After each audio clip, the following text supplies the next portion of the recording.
est-ce que ça a avancé votre dossier ou pas à la BRI? Disons qu'il a commencé hier, donc on ne désespère pas que ça avance. On sent des signaux faibles. C'est le genre de mouvement qui ne doit pas faire rire Place Beauvau.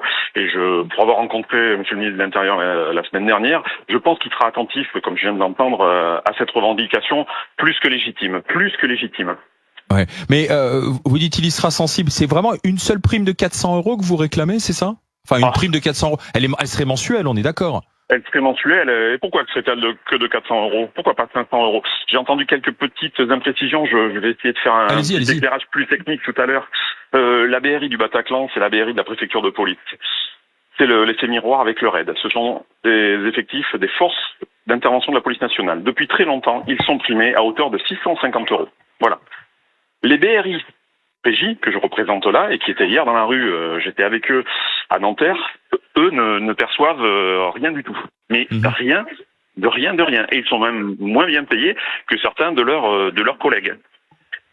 Et pourquoi vous l'expliquez ça? La BRIPJ, c'est celle qui traque les voyous 24 heures sur 24. On parlait de Mohamed Amra, Antonio Ferrara, les caïds, c'est pour vous aussi, Redouane Faïd, bien sûr. Exactement. Tout le grand banditisme, tout le narcotrafic.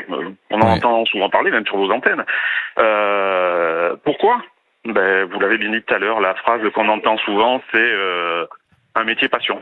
Oui, mais les autres, ils font aussi un métier passion, donc pourquoi ils ont la prime et pas vous, quoi? Le RAID, ils ont la prime, ils font un métier passion aussi. Avec le chien. Voilà.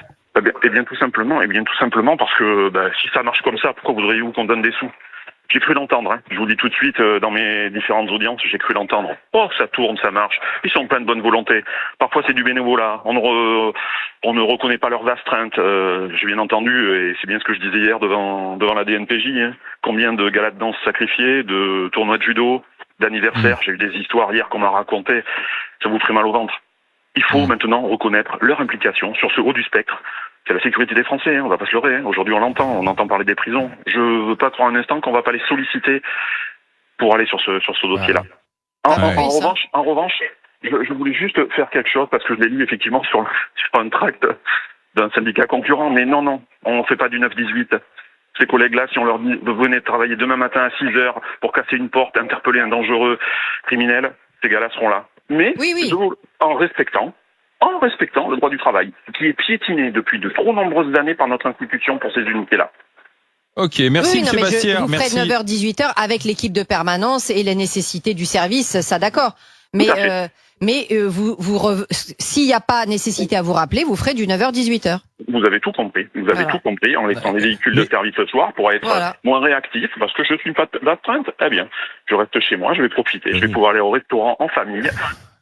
Et là, le mouvement, il est parti pour combien de temps, Monsieur Bastière? Je monte dans un train. Vous voyez, je vous le dis, je suis sur un marchepied de train. Je vais rencontrer des BRistes comme je l'ai fait hier matin à Versailles. Je vais prendre la température et je vous cache pas qu'ils sont très très remontés. Vous l'avez bien rappelé. Merci Yann Bastière.